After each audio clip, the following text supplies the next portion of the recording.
Eu adoro, eu teria sido um bom astrônomo, que eu gosto de estudar o universo. Mas veja bem, para chegar no Sol, que é a estrela mais próxima de nós, leva 8 minutos e meio. A luz viajando.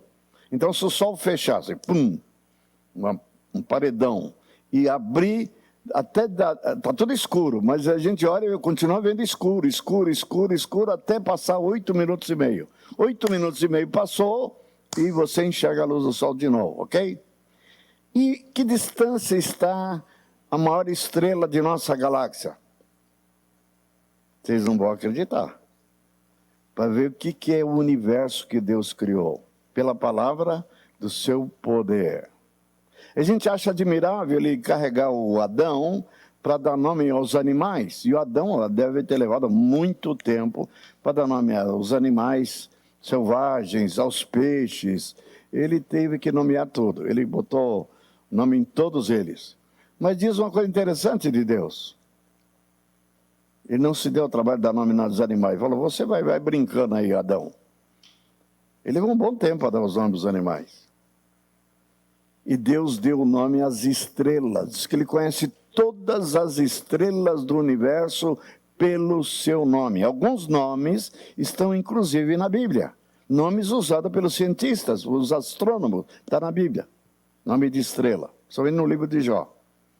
Mas que distância está a Canis Majoris? Ela tem 2,9 bilhões de diâmetro. O equivalente a 8 vezes a distância da Terra ao Sol. Então, você vai pegar 158 milhões de quilômetros e multiplicar por 8. Tá? A distância dela. Ou seja, se ela estivesse no lugar do Sol, ela ia engolir a Terra. E passar da Terra, ela não só ia engolir a Terra, quando ela passar da Terra, ainda mais 7 vezes a distância do Sol. Vocês têm uma ideia do tamanho dela.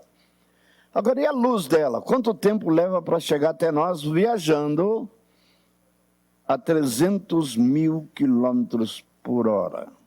Oh, por segundo, melhor. Por segundo que por hora. Vocês não vão acreditar. 5.000 anos-luz. O ano-luz é a medida astronômica que se usa para medir essas distâncias. Não daria para escrever em número, não é tão grande, é bilhões, trilhões, quintilhões, então eles falam em ano-luz. Então, quanto tempo a luz leva para viajar em um ano-luz?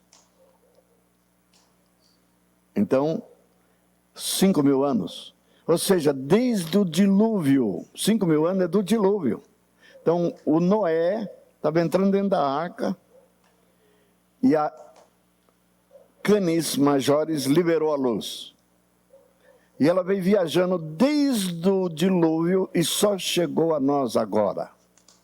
Acha isso admirável?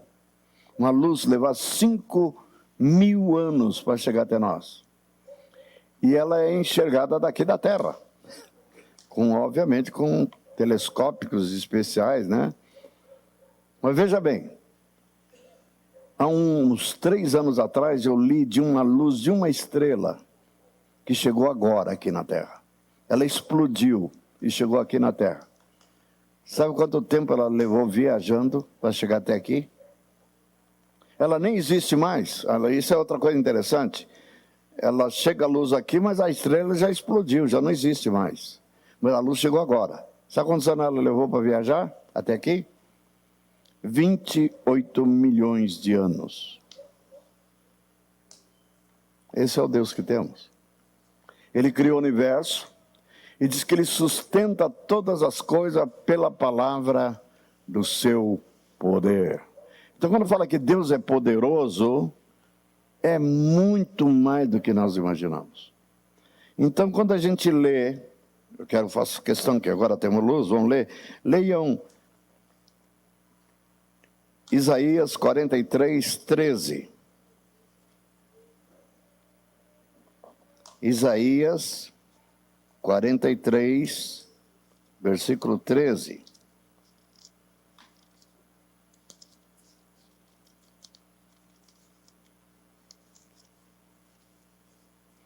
Diz o seguinte: ainda antes que houvesse dia. O que esse texto de Isaías está dizendo? Antes que houvesse dia. O que está dizendo aqui?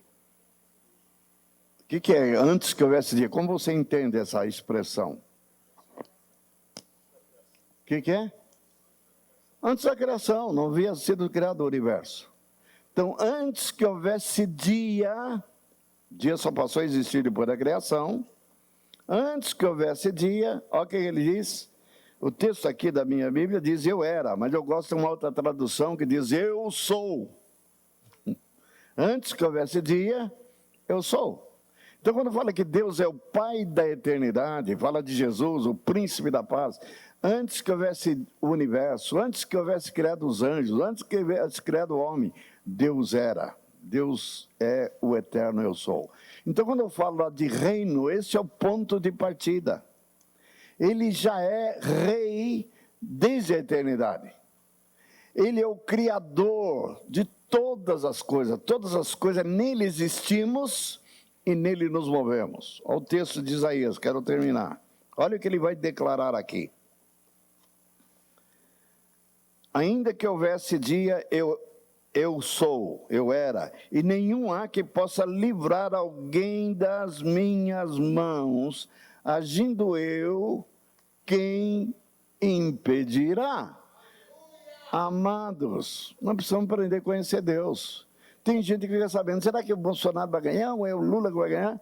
Não interessa, o que você tem que fazer é entregar o teu problema na mão desse Todo-Poderoso. Então, quando eu falo que ele é o Todo-Poderoso, é o Todo-Poderoso.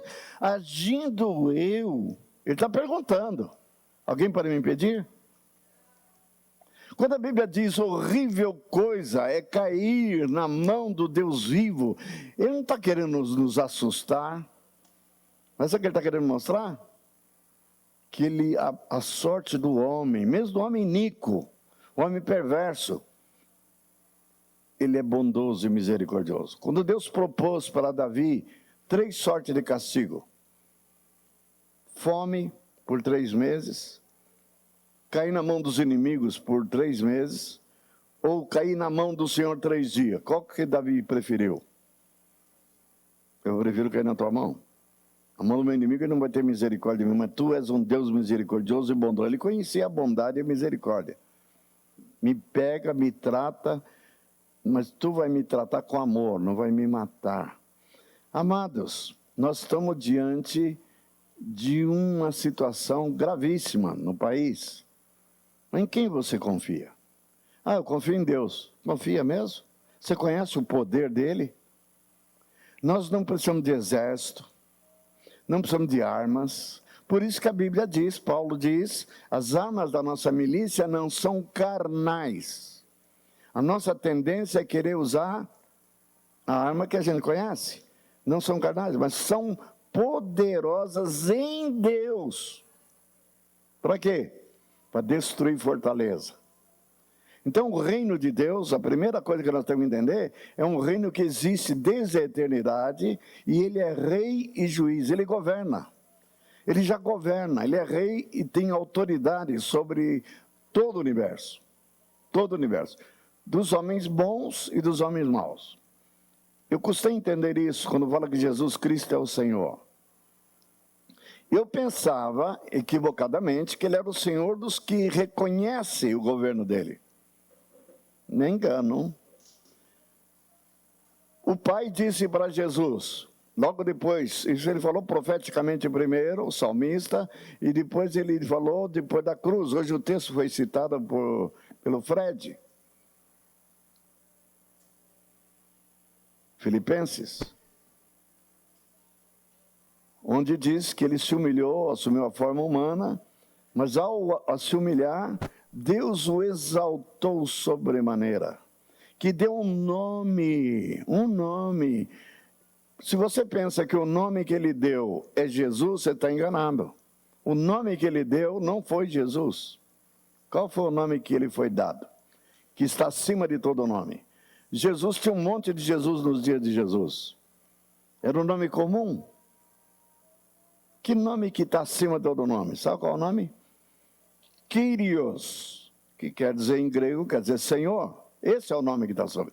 E quantos senhores tem? Por isso a disputa entre a pregação do evangelho nos dias dos romanos e César.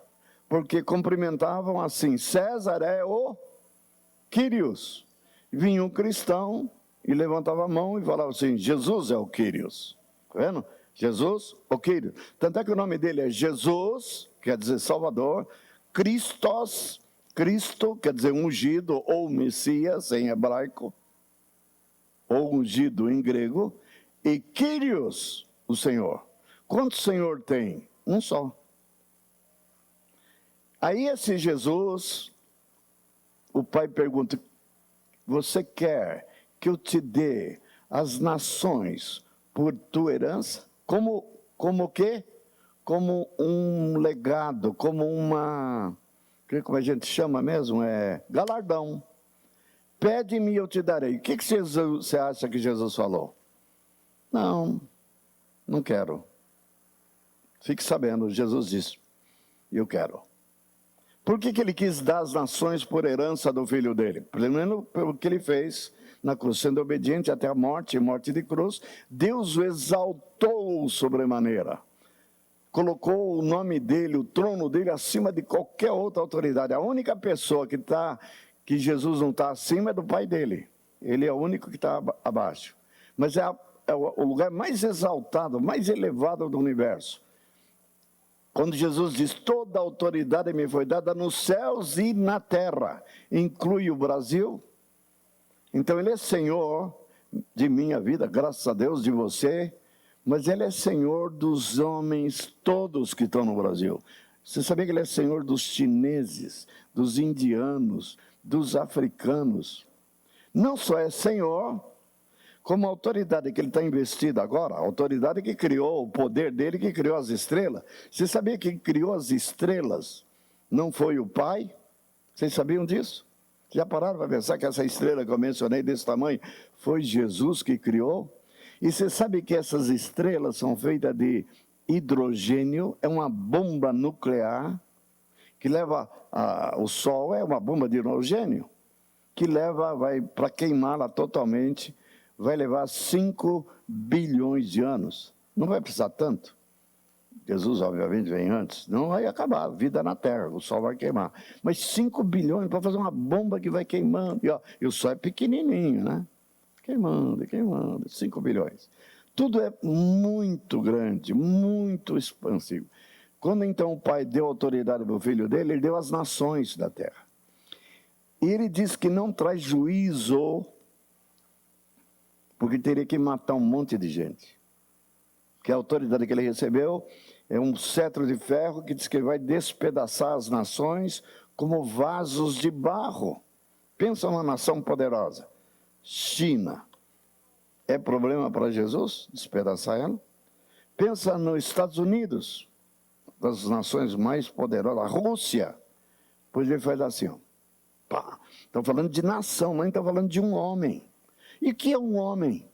Responda para mim, o que é um homem na mão de um Senhor com tanto poder, com tanta autoridade? Por isso que ele pergunta aqui, o profeta pergunta. Tendo eu, olha o que diz o texto. Nenhum há que possa livrar alguém das minhas mãos. Descanse, mulher. Descanse. Agora podemos pensar, Deus não está nem aí, não está nem... Então por que você ora? Eu acho que eu oro, e ele diz que se tiver dois ou três, que se puserem de acordo na terra, e pedir alguma coisa a meu Pai, em meu nome, ele vai atender. Estamos orando para Deus agir nesses dias. Quantos? Eu sei de milhares, aquele vídeo que você mandou de Brasília, né? Milhares. Irmãos clamando. Será que Deus não ouviu nenhum desses clamores, nenhum pedido? E nós não estamos vendo, o comunismo vai entrar aqui no país? Eu digo com toda certeza. Se Deus não é surdo para ouvir nosso clamor, Ele não vai deixar. Tudo está armado. Mas agindo eu, quem impedirá?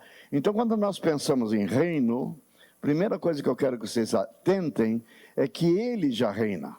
Ele é dono do universo, é dono da terra, e Deus já delegou autoridade para o filho dele, para ele fazer o que ele quiser com a terra. Pede-me e eu te darei as nações por herança. Então você não precisa ter medo de declarar que o Brasil pertence a quem? Ao Senhor. Para vocês entenderem isso, não é nem direita nem esquerda. Feliz é a nação, o quê? Cujo Deus é o Senhor. Quer dizer, reconhece Ele. E nós estamos bem encaminhados, nós começamos a reconhecer. Mas tem alguém correndo por fora aqui, o azarão, né? Que diz que a nação não é do Senhor, a nação é deles. Mas aí que nós vamos entrar numa coisa importante de entender. Quando Satanás cai, quando Lúcifer cai, Deus em seus desígnios, e a Bíblia não explica por quê, mas eu imagino por quê, ele lançou Satanás para a terra. Você sabia disso? Está escrito, tem 2 profecias, lançou para a terra. A terra ainda era inabitada, não tinha seres humanos aqui. Lançou para a terra. Não tinha Netuno, Plutão, Júpiter, Vênus, Marte. Você manda para esses países, esses planetas aí, não, manda para a terra. E depois que Satanás veio para a terra, ela se transformou num caos. A Bíblia fala disso com clareza. Então ela era uma terra mineral, cheia de ordem, e virou um caos.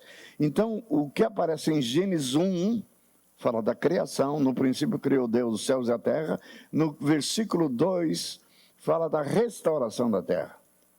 Entre o versículo 1 e o versículo passaram milhares de anos. Por isso que o cientista diz que a terra tem 4 bilhões e meio de anos. É muito tempo. E a humanidade é bem recente. Então ele pega e então quando ele coloca o homem no Éden, enxerguem isso, já tinha um invasor aqui, já tinha o MST aqui. A terra era do Senhor, correto? Vocês concordam comigo? Ao Senhor pertence a terra e tudo que nela se contém. Era do Senhor a terra. E ele diz, um salmo diz assim, o Senhor criou a terra, não era para Lúcifer, nem para nenhum anjo, criou a terra para os homens e para os filhos dos homens. Então, quem pertence à terra? Pertence a mim, pertence a você, para os homens e o filho dos homens. Só que quando ele planta Adão e Eva no jardim, ele já sabia que ia ter uma tremenda encrenca. Já com Adão e Eva, com seus descendentes, por causa de quem? Aí que é importante entender isso. Já tinha o adversário. Só que na verdade, ao criar Adão e Eva, ele já tinha a intenção de implantar aqui na terra. O que ele tinha intenção? O reino dele. Tudo que ele faz está relacionado com o reino dele. Só que para que o reino deles fosse estabelecido, era necessário que Adão e Eva tivessem sujeitos e submissos ao governo dele. Mas se ele obrigasse Adão e Eva a obedecê-lo, né? Ele seria um robô, e Deus não queria um robô. Ele falou, vou fazer o homem a minha imagem e semelhança. Deixa o homem totalmente livre. E liberdade para fazer o quê? Adorá-lo ou não adorá-lo, fazer a vontade dele ou não. Só que ao criar o homem livre para fazer a vontade dele ou não, o que aconteceu? O homem escolheu desobedecer. Só que detalhe, pegou Deus de surpresa, pegou Deus desprevenido. Isso é reino, irmãos, vamos entender isso, a dimensão disso. Ele já tinha combinado com o filho dele, antes da criação do homem, ou antes até da criação da terra, que ao criar o homem ia desobedecê-lo, ia se desviar. E ele pergunta, agora nós vamos criar o homem para o demônio controlar ele, para dominar sobre ele. Não vamos fazer isso. Nem teriam criado. Agora, para salvar esse homem, é necessário que você se torne um homem. Não tem aparência de homem, você vai nascer de mulher, o verbo tem que se fazer carne. E Jesus era espírito puro. E você vai lá no mundo e vai morrer na cruz. eu vou jogar sobre você todos os pecados de todos os homens. Você está disposto a passar por isso? Jesus disse, estou, Pai. Se é isso que tu queres, eu estou disposto a obedecer. O pai conversou com ele e falou, meu filho, vai ser parada dura. O pior que vai acontecer com você, você não imagina. Eu vou ter que te abandonar. No momento mais crucial, que você mais precisa de meu amor, da minha comunhão, eu vou ter que virar as costas para você. A ira minha contra o pecado vai cair sobre você. Por isso que o profeta Isaías, movido pelo Espírito Santo, diz, o Senhor, falando Deus Pai, agradou moê-lo.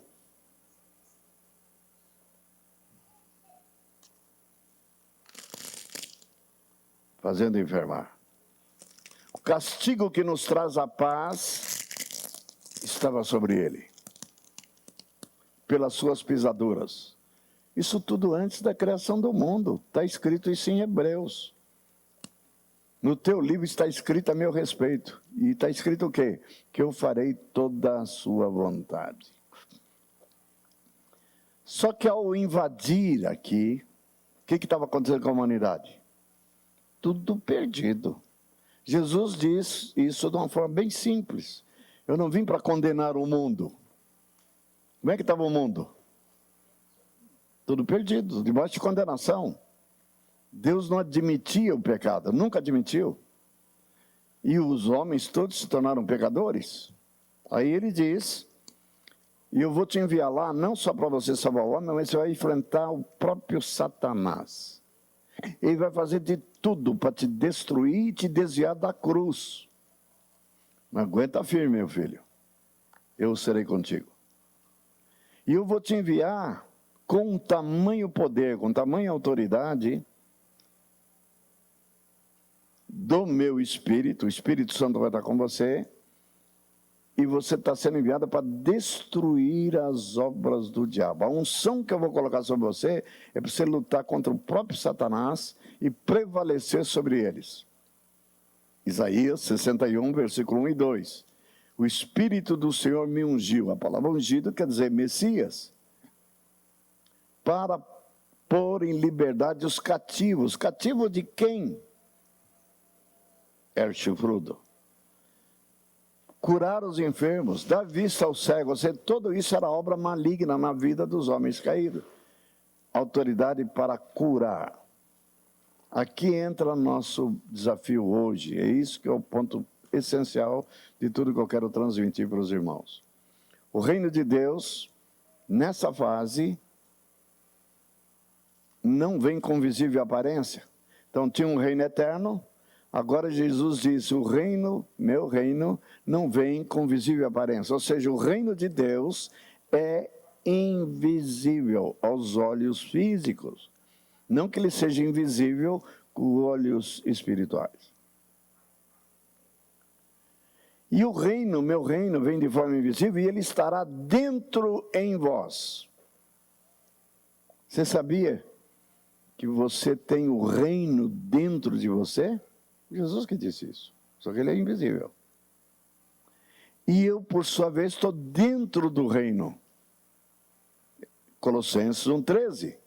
Ele nos tirou, nos resgatou do império das trevas. Guarde essa palavra, império. Não fala que Satanás reina. Ele não reina, ele é um usurpador, ele é um imperador. O diabo. Império das trevas, ele nos transportou, transladou para o reino do Filho do seu amor. Agora, isso é uma obra sobrenatural. É uma nova criação. Lá, enquanto no reino das trevas, diz Paulo em Atos, fala assim que nós estamos debaixo da potestade de Satanás. Potestade é autoridade. E ele mandou Paulo pregar o evangelho para tirar da potestade de Satanás e colocar debaixo do governo de Cristo. Só que esse governo, ele é invisível. Ele não é visível agora. Não que não tenha uma projeção já feita, escrita aqui, com todas as letras, que um dia esse reino vai se tornar visível e conhecido em toda a terra. Seu governo será de mar a mar, ele será rei sobre toda a terra.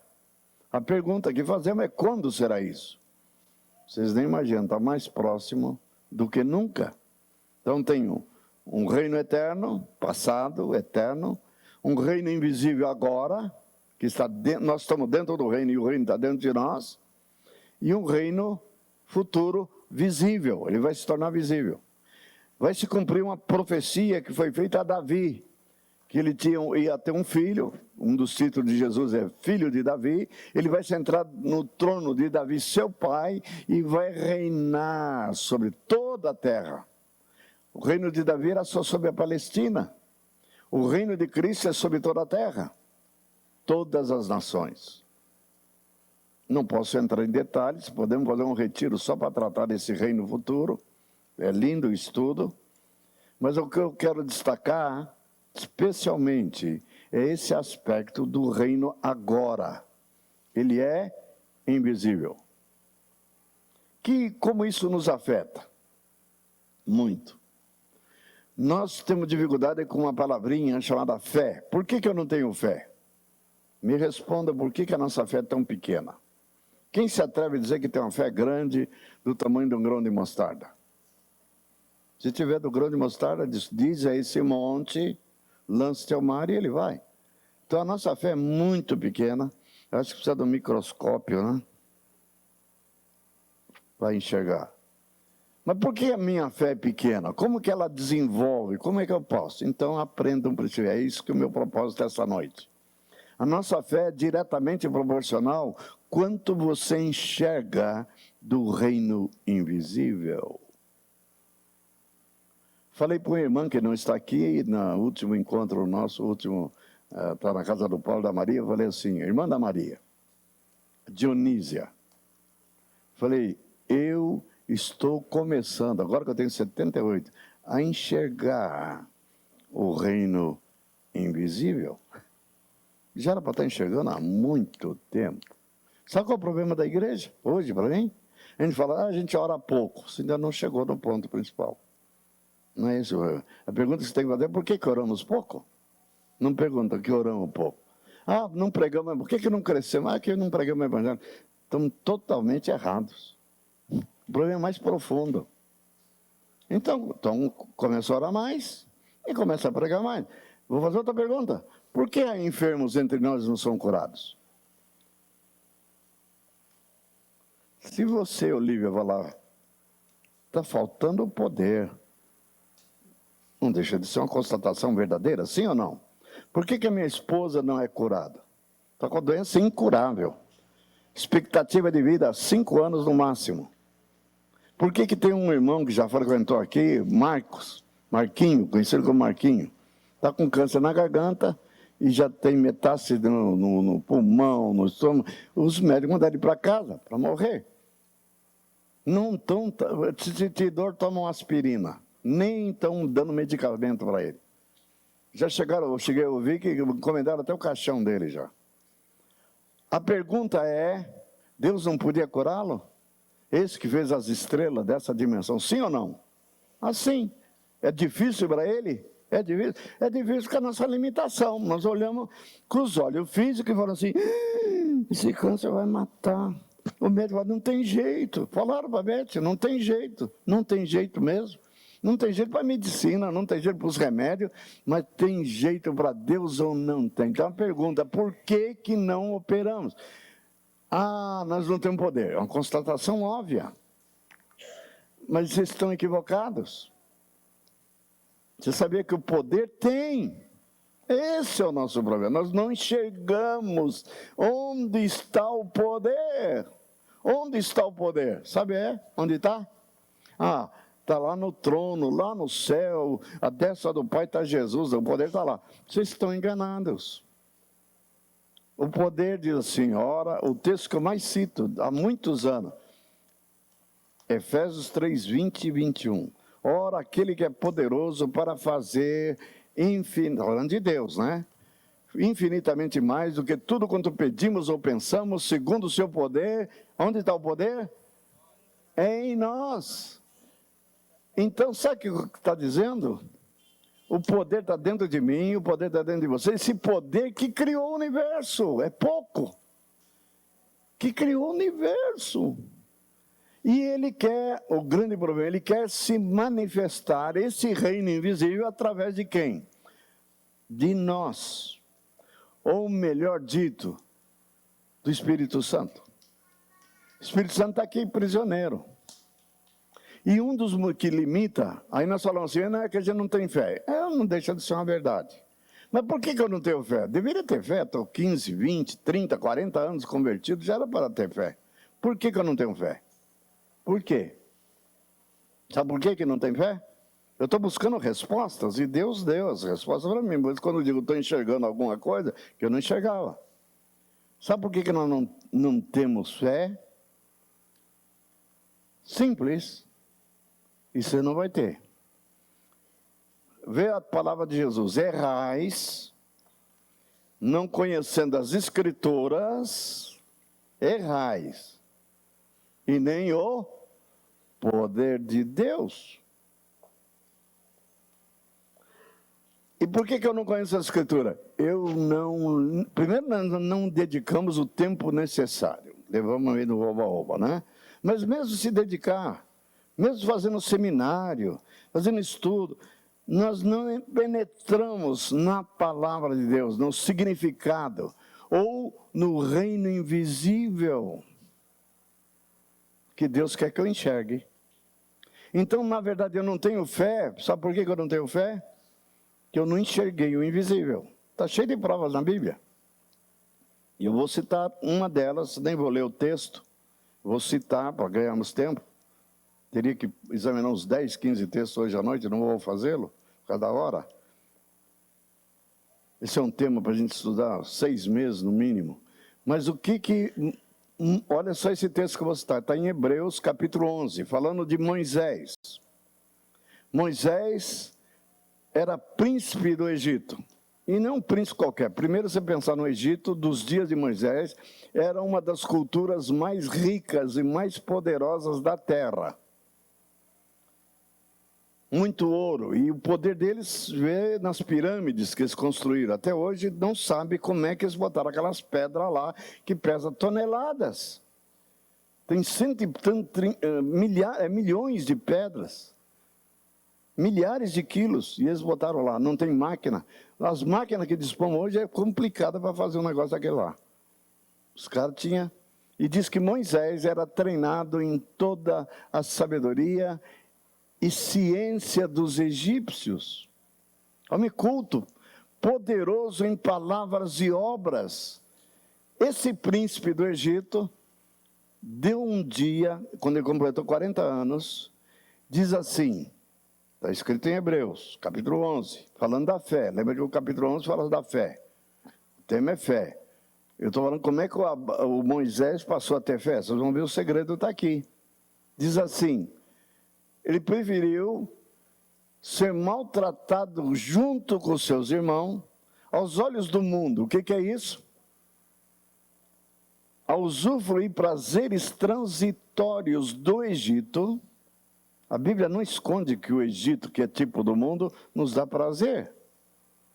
Diz que ele preferiu usufruir, a palavra usufruir é deleitar-se, aproveitar, curtir, né? Experimentar, usufruir prazeres, porque contemplava, a primeira coisa, olha o que ele contemplava. Quer ver como ele viu invisível? O opróbrio de Cristo. Espera aí, que Cristo que está falando aí? Está vendo? A gente pode ler isso 1000 vezes e não se dá conta, não enxergamos a profundidade do que está sendo revelado. O opróbrio de Cristo, queridos, para Moisés no Egito, Jesus não tinha nascido ainda.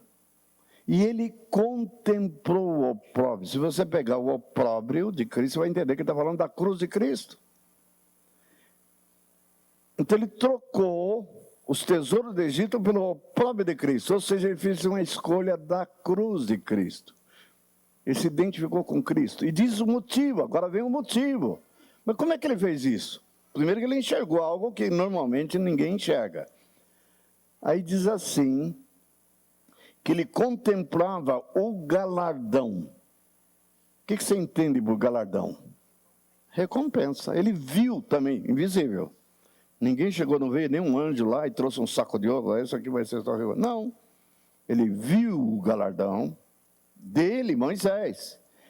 E aí fala a palavra-chave que nós temos que entender nesta noite. Diz assim, ele viu o invisível. Opa! Ele viu o reino invisível. O Moisés viu, e aí ele teve fé para rejeitar tudo, peitar todo mundo. Ele só cometeu um erro. É possível a gente cometer erro também, que nem ele cometeu. Ao completar 40 anos, veio-lhe a ideia que Deus queria libertar o povo. Ele estava errado? Não. Presta atenção. Libertar o povo por seu intermédio. Veio-lhe a ideia. Deus mandou ele libertar o povo? Não. Aí o que ele fez?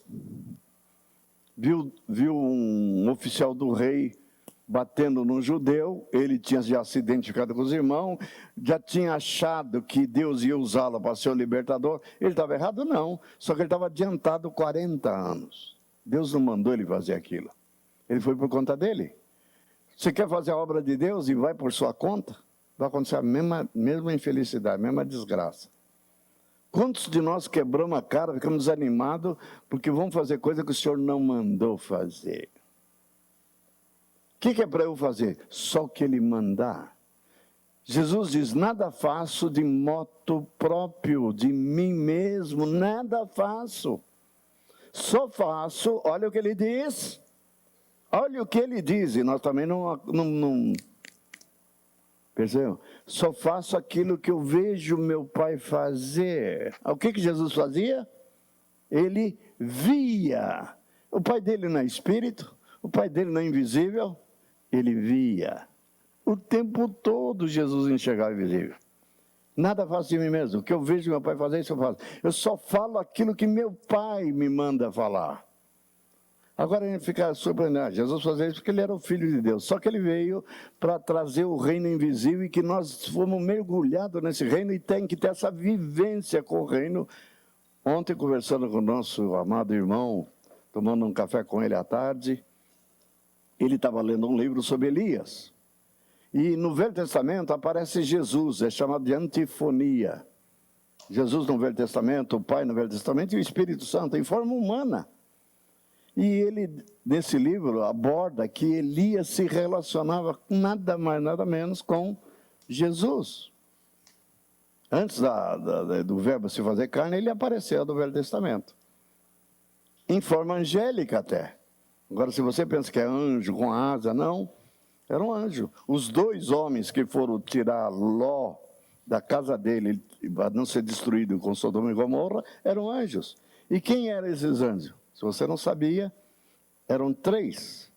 Um deles ficou com Abraão e 2 foram. Sabe quem era? Era o Pai, o Filho e o Espírito Santo. Interessante, né?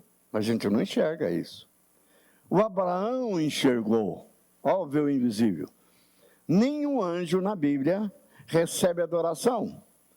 Alguns tentaram adorar um anjo e falaram, opa, eu sou conservo teu, não faça tal coisa. Adorará somente a Deus. Abraão não só adorou esse anjo que ficou lá, como fez sacrifício para ele. Fez um almoço lá, foi assar churrasco, enquanto os dois foram para lá. E aí, quando fala do Ló, o Ló enxergou que era uma divindade que estava ali, que era um anjo, nada.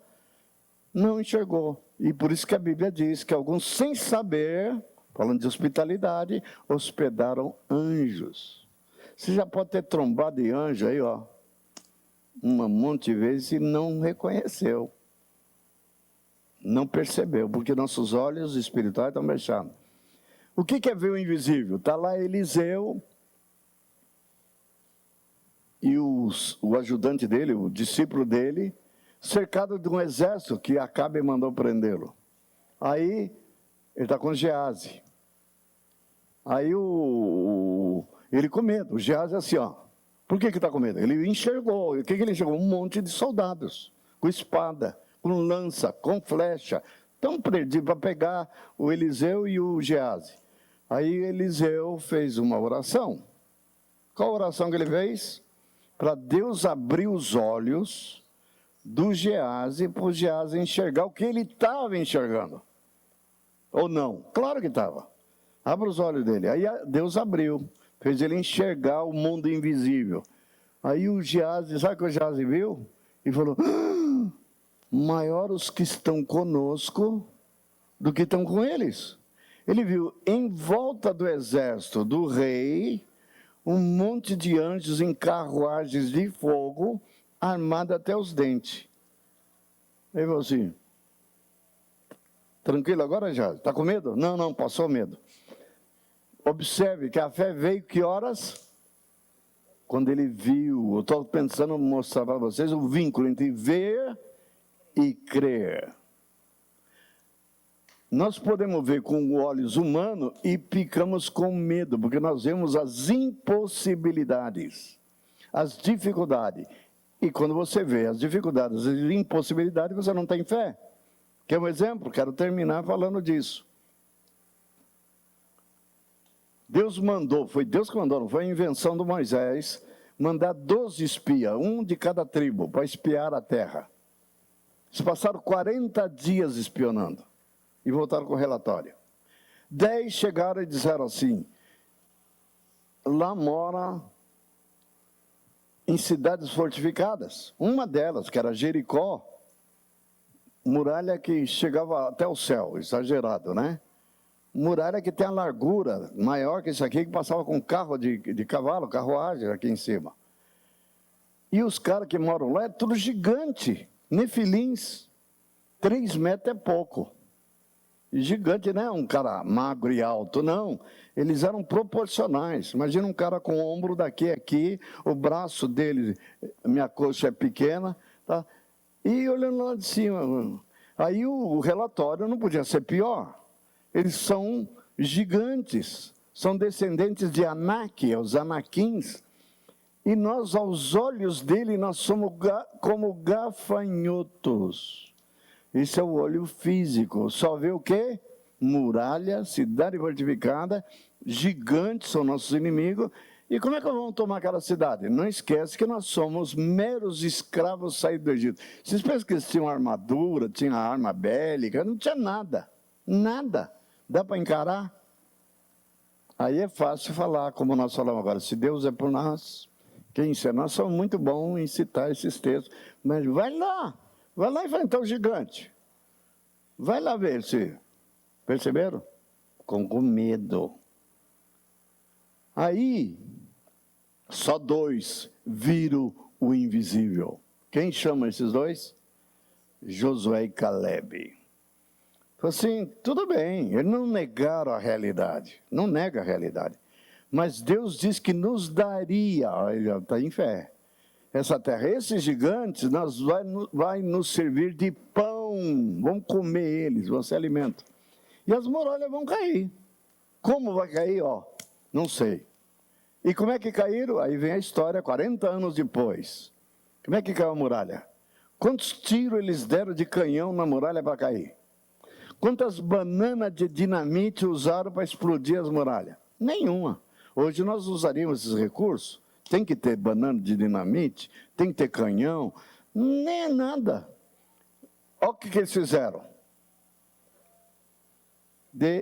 Com o povo todo, homens, mulheres e crianças, uma volta por dia ao redor das muralhas. Quando os caras lá de cima estão olhando, aquele povo andando em volta, o que fizeram? Doido. Quem mandou fazer isso? Javé, nosso Deus. Não sei nem por que ele mandou fazer isso, mas ele mandou dar a volta. Ele disse que a cidade vai ser nossa. No 7º dia, dê 7 voltas. Aí vem uma pergunta importante. Não pode ser só 3 voltas? Deus é caprichoso, Deus é detalhista. Se tu crês em mim, faça o que eu estou te mandando. Deus precisava de 7 voltas, depois no 7º dia, 7 voltas? Não. Ele podia fazer assim no mesmo dia, ele não faz.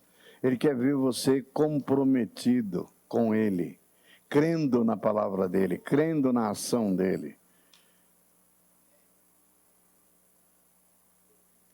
Aí, no 7º dia, os 7 voltas, Naamã Eliseu mandou ele dar 7 mergulhos no Rio Jordão. Não vou dar, não. Ele falou que não ia dar. Ele seria curado da lepra? Não. Aí o servo dele falou, viemos de tão longe. Mas água barrenta, não importa, dá um mergulho aí, 7 dias. Não dá para dar os 7 mergulhos no mesmo dia, ganha tempo? Não. Um dia por vez. Tem que enxergar o invisível. Tem que ver Deus por trás da ação. No 7º dia, não só dá 7 voltas, mas vocês tocam a trombeta. Tem que tocar a trombeta? Tem que tocar a trombeta. Não vou tocar a trombeta não, esqueci minha trombeta na tenda lá. Não, vai buscar a trombeta, vai tocar a trombeta. E depois de tocar a trombeta, o que é para fazer? Grita, todo o povo grita a uma só voz. Alguns, achando-se muito espertos, diz que Deus derrubou as muralhas de Jericó usando ultrassom. Que ultrassom? Ele precisa de ultrassom? Ultrassom. Não precisa de ultrassom. Aí eles gritaram, o que aconteceu? Aquela muralha. Tudo. Com os gigantes tudo. Entraram lá, mataram tudo quanto é gigante. Fizeram tudo o que o Senhor já tinha predito, que ia entregar na mão dele. Dessa forma eu vou entregar os inimigos na mão de vocês. Amados, temos inimigos? Temos. E esses inimigos, esses gigantes, representam, sabe o quê? Os nossos inimigos. As enfermidades são esses gigantes que você tem que vencer. Nosso grande problema é nós já estamos satisfeitos com a salvação. Já entrei no reino, já tenho o Espírito Santo, já sou batizado no Espírito Santo, já falo em línguas. Só língua tá bom? Satisfeito com línguas? Não, tem que pedir interpretação. Satisfeito com a interpretação de língua? Eu queria dar muito mais para vocês. Ou não? Claro. Perceberam o desafio? Nós conversei isso ontem com o Rodrigo, falamos que nós somos carismáticos. Eu tenho vergonha de falar que eu sou carismático. E você deve se envergonhar também. O que está faltando para nós sermos carismáticos? Simples. Cadê o poder? Está vendo? Cadê o poder? E quando é que Deus vai me dar o poder? Ele já deu.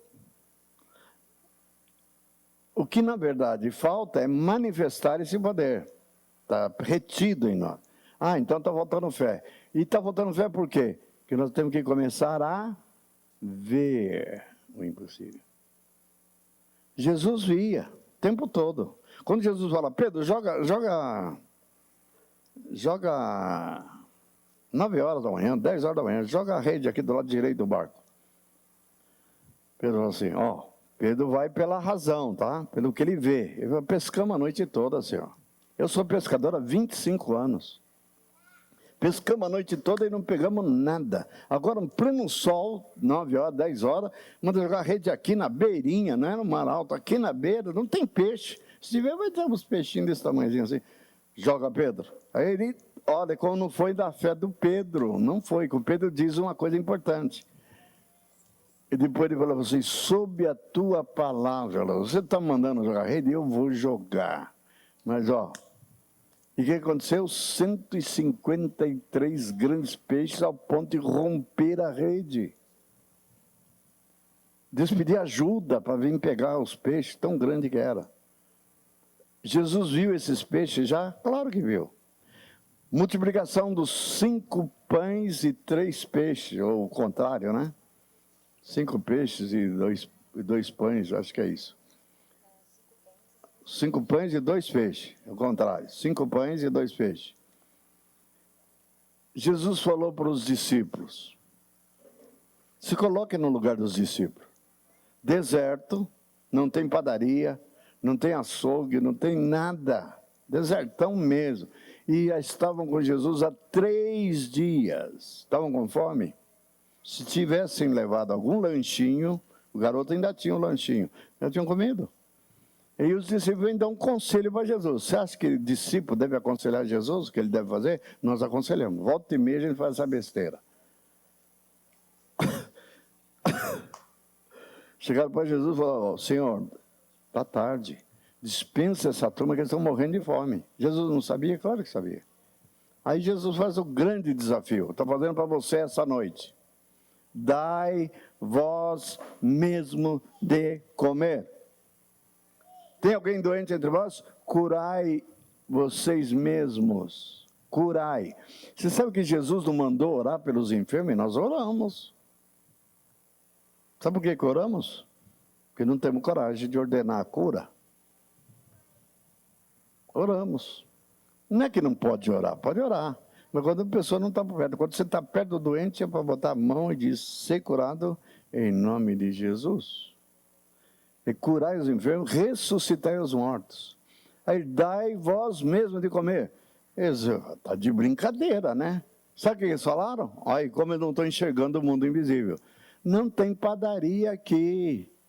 Não tem pão. E se tivermos de 200 denários para comprar o pão. Jesus já tinha visto. Jesus fala assim: tudo bem. Então, eles não resolveram, eu vou resolver. Mas ele faz um lamento, não foi nessa hora, mas a outra circunstância, ele falou assim: até quando, ó geração incrédula, até quando eu estarei convosco? Porque só ele que fazia milagre. Até quando? Ele queria que ele já começasse a operar nessa dinâmica, perceberam? Começasse a operar, fazer o que ele fazia. Aí ele manda reunir 5.000 homens, não contou mulheres e crianças, e possivelmente umas 10.000 a 12.000 pessoas. Mandou reunir em grupos de 50. Deu muitos grupos. Quando ele mandou reunir, ele já sabia o que ia acontecer ou não? Ele já tinha visto ou não? O que ele viu? Um monte de pão e um monte de peixe. Sabe o que ele fez? Ele levantou o pãozinho, o peixinho e deu graça. Na verdade, ele viu o invisível. Você sabia que no mundo invisível tem tudo. Guarde que eu vou dizer, que eu e você precisamos. Tudo. Não falta nada. Nosso problema é que não enxergamos e não temos a capacidade de estender a mão e pegar. Jesus diz: tudo que pedir a meu Pai, Ele vai conceder. Não só isso, crendo que recebestes. Está no que tempo do verbo? Eu sei que Deus pode curar, isso não é fé. Eu sei que Deus vai curar, não é fé ainda. Sabe onde está a fé? Quando Jesus fala, reúne em grupo de 50. Ele falou: eu acho que o meu Pai vai dar um jeito. Ele falou assim: não. Ele já sabia que o problema da comida estava resolvido. Ele já tinha chegado antes. Quando Moisés está diante de um desafio, que é o Mar Vermelho, o exército de Faraó atrás, ele pega o cajado, que já tinha sido útil para ele em várias situações, ele pega o cajado antes de tocar no mar. O povo desesperado. Agora vão morrer, montanha direita, montanha esquerda, exército de Faraó aqui atrás e o Mar Vermelho na frente. Morrer afogado ou debaixo das patas dos cavalos de Faraó. Moisés levanta a mão na frente do povo e diz uma palavra. Olha o que ele diz. O Moisés, que tinha aprendido há muito tempo atrás ver o invisível, levanta a mão e disse: vede, ouve, pois, ó Israel, vede o livramento que o Senhor fará hoje. Ele viu o quê? O que ele tinha visto? O mar aberto. Vocês vão passar e forma aquele paredão, que ele já viu o filme, né? Um paredão do lado mais alto que isso aqui. E terra seca.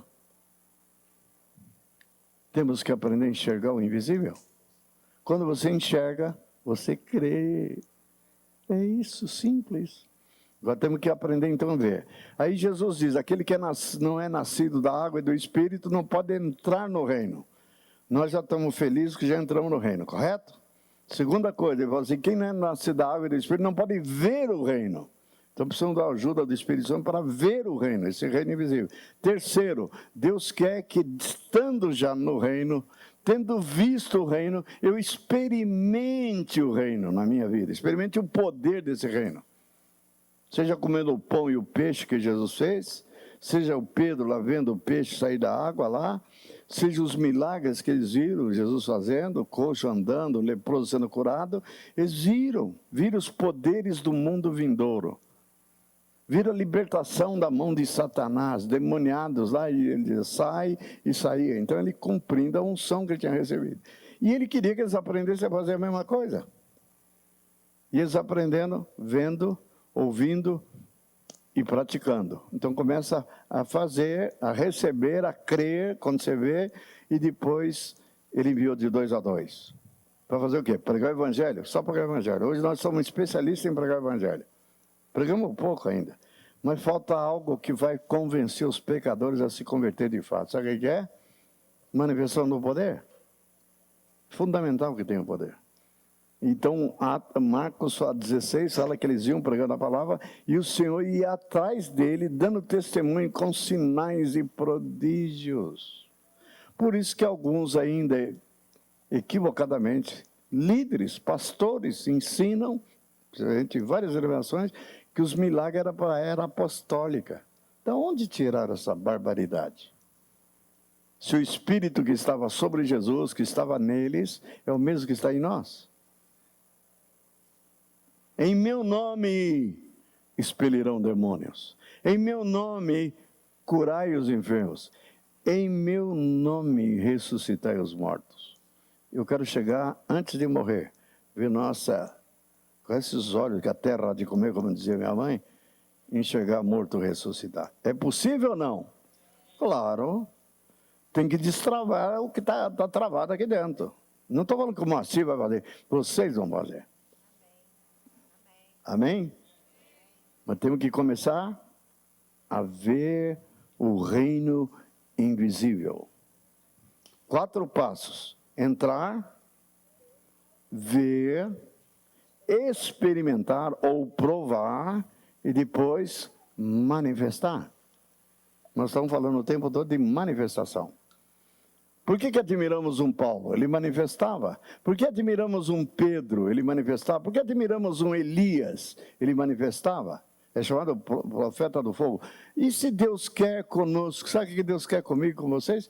Que sejamos como Elias. Sejamos como Pedro. A sombra dele diz que curava. Isso é unção que saía na sombra.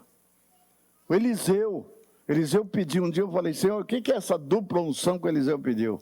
Aí Deus teve misericórdia de mim e me mostrou. Falou assim, mesmo morto, o Eliseu ressuscitava pessoas. Você sabe da história do Eliseu? Vinham trazendo um jovem morto. Iam enterrar ele num vale lá. E onde o Eliseu tinha sido enterrado, os ossos do Eliseu estavam lá expostos até. Aí veio uns bandidos, salteadores, assaltar aquela, como é que se chama quando faz o enterro? A caravana. O enterro fúnebre, o pessoal da família, tal, amigos. Aí quando viram que vinham assaltantes, pegaram o defunto e pum, jogou o defunto lá, nem caixão tinha, ele botava com um pano, né? Jogou ele. O coitado do morto, não sei se é coitado, o Felizardo, ele caiu em cima dos ossos do Eliseu. E sabe o que aconteceu?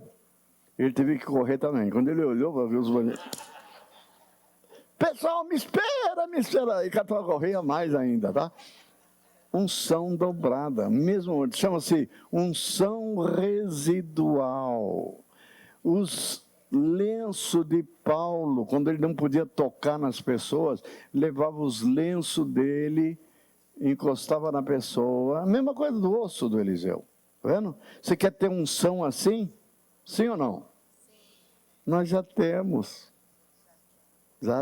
O que está é presa, tá? Não precisa ser liberada, já temos. Amém? Depende de você enxergar, e ver e liberar. Amém? ver o mundo invisível, ver o reino invisível. E é possível fazer coisas grandiosas. Especialmente aí, quando eu começo a enxergar o invisível, vocês ficariam ansiosos com o dia 30? Você já saberia quem vai ganhar. Você já enxergou. Deus revela. A ansiedade nossa é porque não enxergamos, não vemos. Olhamos a circunstância e nos assustamos. Sim ou não? Claro. Quando você vê só com os olhos físicos, ficamos assustados. Quando você olha com os olhos da fé. Eu olho para minha esposa, eu não vejo mais a doença nela. E essa doença me deprimiria. Então por que você está tranquilo, Marcelo? Porque eu não estou levando isso em conta. Eu estou querendo olhar e enxergar com os olhos da fé no meu Deus, olhar firmemente para Jesus. Esse que criou essas estrelas que eu mencionei, olhar para Ele, Ele é autor e consumador, autor que inicia a fé, me traz a fé para mim e consuma a fé. Consumar é realizar aquilo que eu estou crendo. É a muralha caindo, é os peixes aparecendo, é os pães multiplicando, é o coxo andando, desde que creiamos. E antes de crer, eu tenho que ver. Então tem que pedir, Senhor, abra. Por isso que Paulo diz assim, em Efésios capítulo 1, ele diz que sejam abertos os olhos do vosso coração para compreender plenamente quem é Deus. Você só vê Deus não com esses olhos, você vê Deus com os olhos do Espírito. O Espírito a todas as coisas perscruta até mesmo as profundezas de Deus. É Ele que nos revela. Nem olhos viram, não é com o olho viram, nem ouvidos ouviram. Aí está falando do céu. Não está falando do céu não, irmão. Está falando da revelação que o Espírito Santo traz ao teu espírito a respeito desse mundo invisível. Simples. Amém? Vamos colocar em pé. 10 horas. Hã? Avisos, está bem. Antes de sairmos, temos avisos, o nosso irmãozinho Salomão vai dar. Quantos dizem amém a palavra que ouviram? Aumentou a fé de vocês? Amém. É possível ou não é possível? É claro que ainda não derrubamos a muralha, mas vamos derrubar. Ainda não destruímos gigantes, mas vamos destruir, ok? Estamos capacitados para esses desafios. A menos que vocês avancem nessa direção, sabe o que vai acontecer conosco? É péssimo o que eu vou dizer, mas é uma profecia. Ou você entra em Canaã e enfrenta os gigantes, derruba as muralhas, ou você vai perecer no deserto. Morre no deserto, sem experimentar. Quem quer morrer no deserto? Eu não quero. Eu quero entrar. Sejamos, então, como Josué e Caleb, não os 10. Sabe o que aconteceu com os 10 que falaram tão negativamente? Morreram com a praga. Veio uma praga diretamente do Senhor e todos morreram. Na hora. Que Deus nos livre disso. Eu não quero morrer de praga nenhuma. Eu quero ser daqueles que entram em Canaã, derrubam a muralha, peita os gigantes. Nós estamos sendo desafiados hoje. Tem gigantes diante de nós que nós temos que comer eles, engolir eles como pão. Amém? Vamos orar?